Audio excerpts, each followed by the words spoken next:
Okay, is that better? I just need a little help, that's all. So, I am Catherine McDermott. I am a psychiatric and mental health nurse practitioner, and I am co-owner at Town Square University Parkway. I have been, there is. Let me see. Where's our baby gentleman?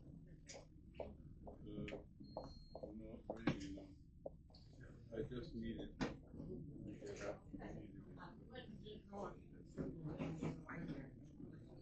Here now.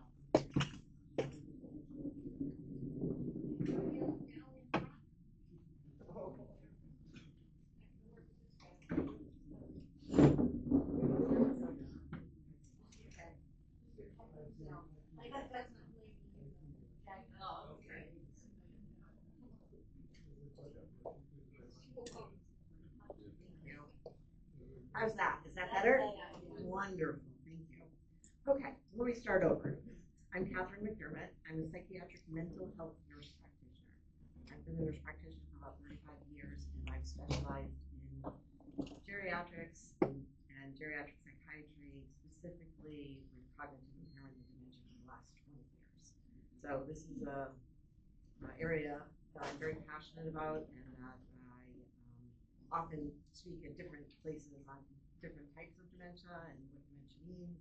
And so when we were invited again to come back to Parkinson's Place, thank you very much. I was honored to come and talk with you all about the issues with cognition and Parkinson's disease. So, and I am also a co-owner at Town Square University Parkway, which is an interactive adult day center for folks with Parkinson's disease and cognitive impairment.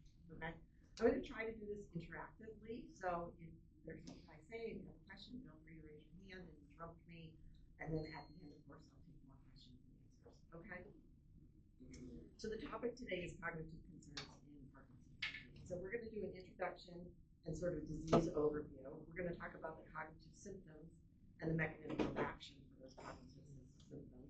And then we're going to talk about the assessment, the impact, and how we manage those cognitive symptoms. Okay? So, how many of you know, raised by show of hands, that there's a dual impact of Parkinson's disease, not only on your motor abilities, but also on your cognitive functions? So pretty much that's it. Does it, if you are diagnosed with Parkinson's disease, does that mean that you're going to develop Parkinson's dementia? No, it doesn't, right? Do you know what the number one factor is in developing Parkinson's dementia when you're diagnosed with Parkinson's disease? Anybody know? No, it's actually age. So the older you are with Parkinson's disease, the more likely you are to develop Parkinson's dementia. Okay? Yeah, you're all young. So no problems there. I think that many people who are eventually diagnosed with Parkinson's, and I say eventually because Parkinson's disease typically starts sometimes years to decades before the symptoms actually present. So when you're finally diagnosed, and many people are diagnosed with Parkinsonism, how many of you have heard that term before? Okay. So you're diagnosed with Parkinsonism until it eventually turns into Parkinson's disease. And not everybody who's diagnosed with Parkinsonism develops Parkinson's disease. So Parkinsonism is the bradykinesia, so the slow movements, and it can also be caused by multiple other reasons besides Parkinson's disease. So people can have medication-induced Parkinsonism, right, which will never go on to become Parkinson's disease because it's caused by something different. Does that make sense? Yeah. It's very confusing.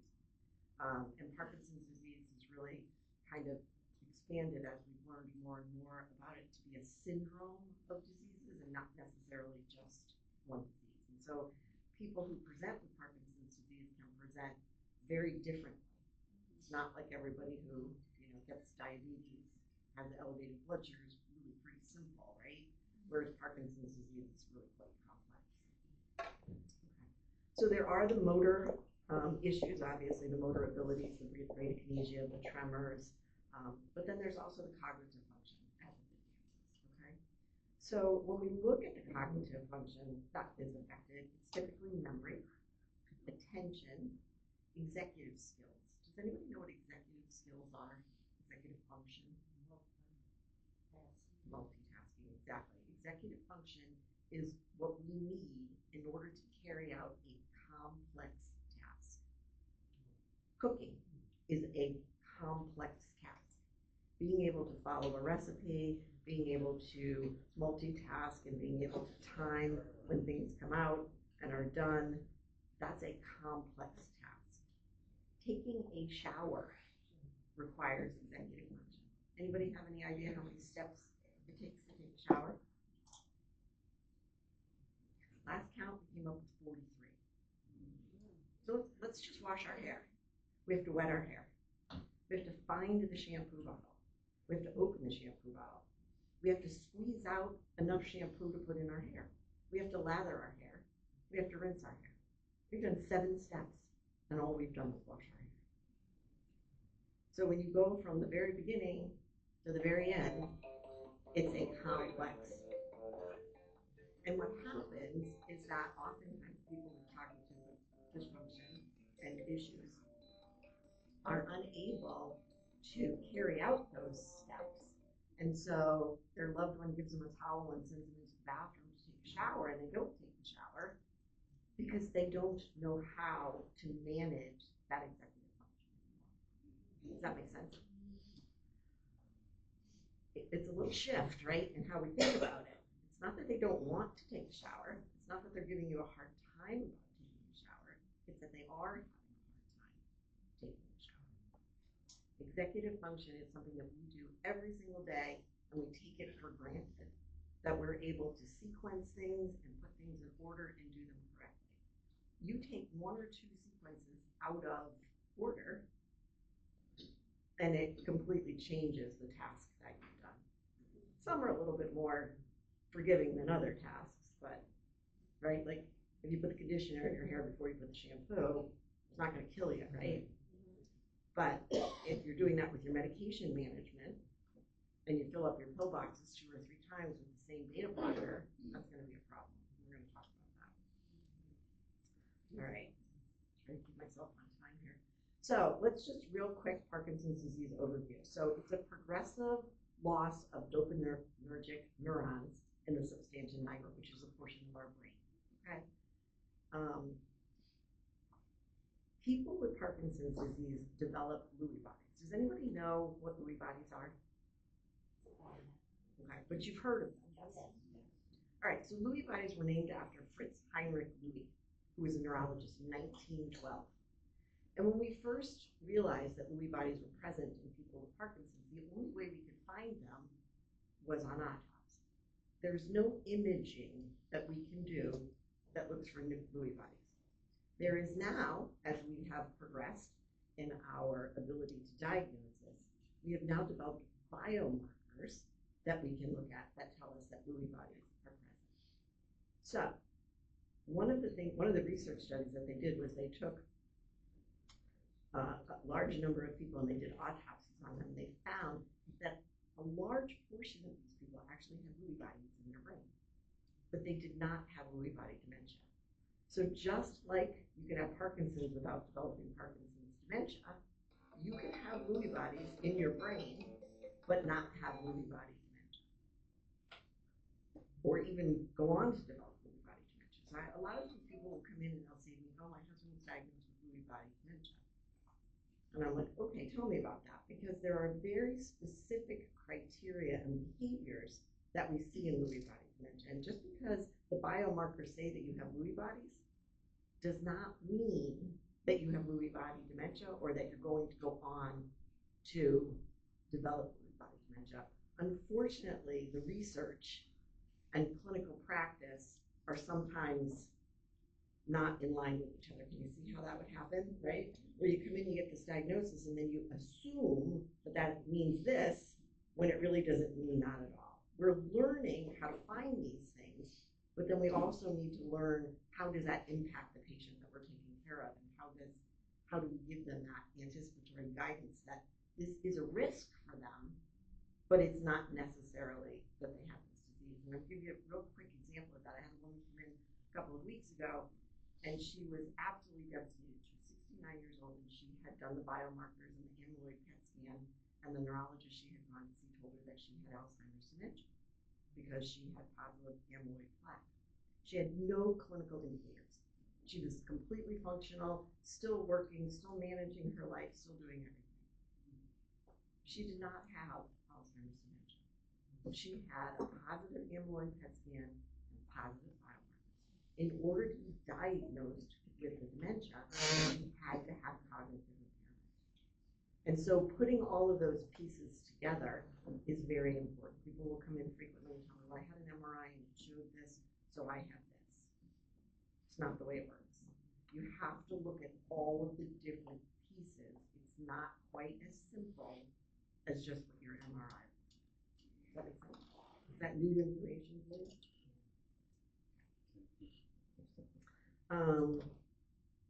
Non-motor symptoms, so cognitive decline. And I'm probably not telling you guys anything you don't know now since you know so much about Parkinson's disease, but mood disorders, sleep disturbances. People with Parkinson's disease very frequently have REM disorder, sleep disorder. And they also have autonomic dysfunction. So the big technical medical term, what's autonomic dysfunction? Difficulty regulating your blood pressure, right? Orthostatic hypotension, where you stand up and your blood pressure drops and you feel like you're going to pass out. Very common.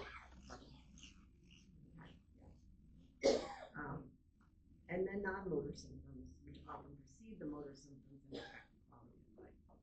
So the clinical importance of understanding all of this is that we develop a comprehensive care plan for our patients for both motor and non-motor symptoms. So early recognition of the non-motor symptoms and being able to treat them and manage them. Now, again, treat is a very loose word that I use, right? Because treat does not mean cure. Treat means manage in a way that you're able to function at your highest level. That's what treatment is, right? There is no cure for this disease. There is no cure for dementia.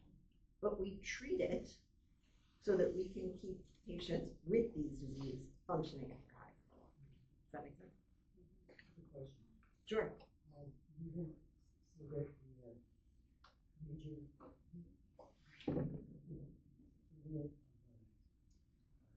measure. Age, right. If you had an 80 man who was just healthy. Yep. And another 80 who was diagnosed 10 years ago. Yep. So here's the differentiation. Is it age or how long it's had? So that's a good question. So this question is if you have an 81-year-old man who's diagnosed a month ago or an 81-year-old man who was diagnosed 10 years ago, it doesn't matter. Obviously, it's age and length of time that you've had the disease. But what I'm going to tell you is that very often people will come in and say, I was diagnosed 2 months ago or 6 months ago, but they've had the disease for 10 to 20 years. It is a disease that takes a very long time to develop clinical symptoms of. I've not, in my clinical practice, seen somebody who rapidly gets Parkinson's disease. It just doesn't happen. The same thing with dementia. Most people are not diagnosed with dementia. There are 7 stages. Most people are not diagnosed until stage 4, which is practically in the middle of the disease. Because in stage 2 and 3 and early stage 4, they can compensate for their cognitive impairment. So it's not until it becomes really present for other people to see or they begin to realize it that it gets diagnosed. But the disease has always been going on then, somewhere between 5 to 7 years. So when I never ask anybody, when were you diagnosed? Because diagnosis doesn't really matter, right? It's when did you start having symptoms? When did you notice?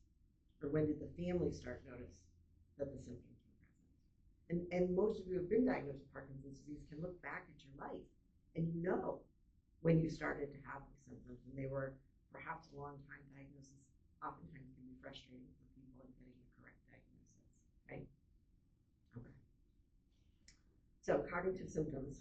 All right, so early cognitive changes. So in Parkinson's disease, there are domains that we look at when we look at cognitive function, right? Executive function is one of them. Attention is one of them. Auditory processing, visual processing, short-term memory, long-term memory. There are multiple different domains that we look at when we talk about cognition. Cognition is not just short-term memory. And people will tell me all the time, well, my mom doesn't have dementia because she knows what day, date, and, day of the week it is, and she remembers to take her meds. But when she gets that little postcard in the mail that says she won a cruise, she believes that. Well, that's insight and judgment, which is one of the domains, right? So cognition spans a group of issues and concerns. It's not just memory. When you're talking about cognitive symptoms in Parkinson's disease, it's typically attention and executive function that emerge before the motor symptoms that we see with Parkinson's disease. Mild memory impairments or short-term memory and recall can be affected, often noticed by close contacts, right? So that's where we're kind of, again, we think we're doing okay, but, I get a lot, I get couples that come in, my husband says, my wife says, my daughter says, right? But the person with the cognitive impairment doesn't necessarily see the deficit themselves. It impacts their daily activities, and this is difficulty planning, multitasking, problem solving, and this can really hinder our routine. This can really impact our quality of life. If we can't plan, if we can't carry out complex tasks, then we become reliant on other people, and it significantly impacts our independence, right? So early cognitive symptoms can signal disease progression and warrant regular assessment. And a lot of times I get from people that they go to a neurologist who does the same mental status exam or the MOCA or the slums, and they're like, why are we doing this every 6 months? Well, because we're looking at progression, and each one of those standardized tests tell us what area of those domains that you likely are having deficits in. So depending on the area of your brain that might be impacted, if you're somebody who can't process visual stimulation, I'm not going to tell your daughter to put up a list and remind mom to take her meds. Is that going to work for you? So it's important that we know what area of the brain, where the deficit is, so that we can give you that anticipatory guidance. We can help you manage those things that are going to help you be successful.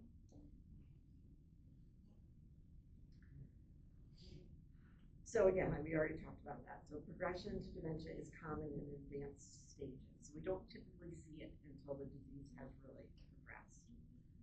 Impaired memory, reduced visual spatial ability in Parkinson's disease. So that's where you have a hard time sort of gauging where things are around you.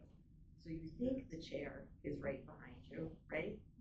And you go to sit, and the chair isn't really behind you. Very common in Parkinson's dementia. Also language difficulties. Again, the frontal lobe of the brain, and it impacts our ability to find words. Can't tell you how many times people will tell me when they come in with Parkinson's disease and dementia that they can see the word, they know the word, they just can't get the word to come out of their mouth.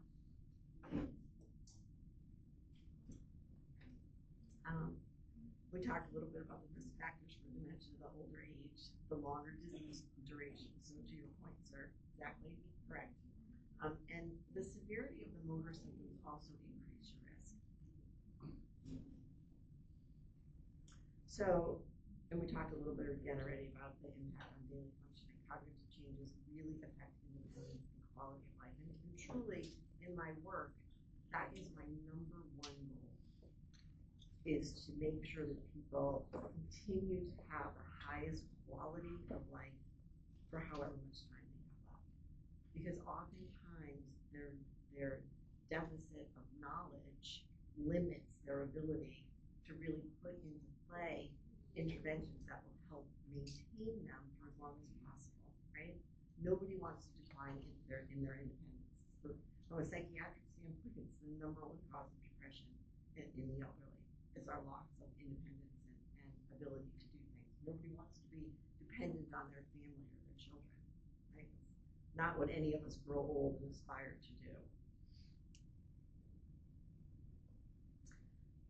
So Lewy bodies, as I talked about before, accumulate and they impair neuronal function and survival. So when people do develop Lewy body and Lewy body dementia, it is a very difficult disease to treat, and it has very specific symptoms that go along with it. Does anybody know what some of those symptoms are that go along with Lewy body dementia, what the signs are? Hallucinations, number one, very good, visual hallucinations. So sometimes people will come in and tell me, like, my husband was diagnosed with Lewy body, and I'm like, oh, does he have hallucinations? They go, no. Does he really have Lewy body dementia? He's got Lewy bodies, or there's the biomarkers are positive for Lewy bodies, but does he have Lewy body dementia? Fluctuating cognition. This is one that really throws people for a loop. Mom was great today. She was spot on, didn't have any problem. Tomorrow I call her, she can't even remember if she took her meds, whether she had breakfast. It's the up and down, the fluctuation in the cognition, very classic with Lewy body dementia. The REM sleep disorder. Sleep, so important to our well-being. And with Lewy body dementia, we have REM sleep disorder. And so people will come to me and they're like, I've been on every medication under the sun, and nothing works for me because they have the disorder that goes along with the cognition and the Parkinson's disease. And then Parkinsonism. So all of these people, whether or not they go on to develop Parkinson's disease, will have symptoms of Parkinsonism with the Lewy body. So they're starting to have the bradykinesia, the stooped body posture, the flat affect to their gaze. The neurotransmitters that we all need in our brain, they have many of them, and many of them do different things. Dopamine is the one that I'm sure you're all very familiar with, right? Because that's the one that is affected in Parkinsonism and Parkinson's disease, and how it affects those receptors in terms of movement, but also in terms of ability to feel pleasure, in terms of motivation. Dopamine is a reward neurotransmitter for us when we exercise and get those natural endorphins going. We have a boost in our dopamine. So it's an absolute reward system as well, a neurotransmitter. So one of the other issues is acetylcholine, which is another neurotransmitter. So we have reduction in the acetylcholine, which contributes to the memory and the attention deficit issues. So how Parkinson's disease affects, and all of these things, dopamine and acetylcholine, affects different regions of our brain will affect what our symptoms are. So if our frontal lobe is affected, it's our speech, it's our executive function, it's our motor control, our emotional regulation, right? That inability to sort of hold back those tears that seem to come on for really no reason, right? Very quickly. That's that frontal lobe of our brain trying to regulate our emotions. The hippocampus, which is spatial navigation again, and episodic memory. So can I remember what I did? People get little amnesic events. They can remember going somewhere, but can't remember what they did there. That's episodic memory, like where you have little pieces of your memory that are missing. The temporal lobe is auditory processing and visual recognition. So again, if I have somebody who's got on their MRI and their neurocognitive testing deficits in their temporal lobe, and they have no auditory processing, setting up an Alexa that's going to say, Mom, remember to take your meds at 8 o'clock in the morning, that's not going to help. That's somebody who needs that whiteboard that says meds at 8 o'clock. And understanding this and understanding how to put those supports in place is really important. Social emotional processing is also the temporal lobe, which is really interesting too. That's where the insight and judgment comes. It's why, unfortunately, many of the elderly folks get scammed, because they don't have the ability anymore to differentiate what doesn't sound like it should. So there should be more questioning of these things. When something sounds too good to be true, right? Then typically people who have deficits in the temporal don't have the ability to differentiate that. They're very susceptible. I had a gentleman recently who got a call from the FDIC, came up on his phone, FDIC, and they convinced him to go to the bank and take out $10,000 from one account and $15,000 from another account in cash, and not tell the bankers, because the bankers were under investigation from the FDIC. And they would send a courier to his house to pick up the money. He's out $25,000. Now, in hindsight, sitting him down and talking him through it, and his daughter explaining it to him, still have a hard time figuring out how he got to where he got. Now, most of us right away, we go, oh, that doesn't sound right. But if you have damage to the temporal lobe and you can't differentiate those things, these are the things that it may impact you. And that definitely impacted his quality of life, for sure. All right, so let's talk about assessment, impact, and management. So comprehensive cognitive testing. So this is where I talk about, again, you can't just have an MRI. You can't just have a CAT scan. What my brain looks like, what your brain looks like, what your brain looks like, how we function is a very individual thing. We can see white matter disease, chronic ischemic changes, shrinking of the brain, depending on my premorbid intellect and my IQ, depending on my compensatory strategies that I've developed over the years. I may be able to compensate much longer than someone else who hasn't developed those things or doesn't have. Some people have a higher IQ than I do can compensate longer than me, and people who have a lower IQ than me can't compensate quite as long. Because it takes those compensatory strategies, it takes those ways that we figure out how to manage things when we can't do them the way we always did before. So when we talk about a comprehensive clinical cognitive assessment, testing, it looks at everything. First thing we need to do is go to the primary care. Why? That's right. We want to rule out that there's any medical etiology, anything organic going on. Hypothyroidism, diabetes, depression. There are numerous issues. B12 deficiency, vitamin D deficiency. There are numerous medical issues that can impact our cognition. And many of them are very easily fixed. But that's where we have to start. We have to start with the GP. We got to get everything else ruled out and make sure that there's nothing organic going on that we can fix.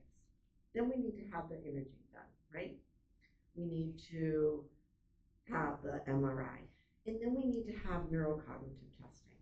We need to have the full battery, the 4-hour, very painful, neuropsychologist-driven neurocognitive testing so we can figure out where our domains are that we're strong in and where our domains are that we're weak in, and whether or not we meet clinical criteria for dementia. And then the follow-ups, the MoCA test, the MMSE, the baseline and follow-up, so we can see whether or not there is changes on a regular basis in terms of our cognition. Are we maintaining our baseline, or are we declining rapidly?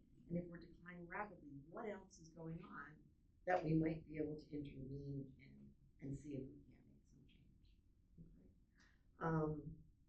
And then we talked a little bit about differentiating cognitive decline. So we have to consider the comorbidities. We talked about that. Another one that's huge is medication. We as a population take way too much medicine. You go to the cardiologist, he puts you on this pill. You go to the endocrinologist, he puts you on this pill. You go to your primary care, he puts you on this pill. And nobody really necessarily looks at the interactions between all of those medications.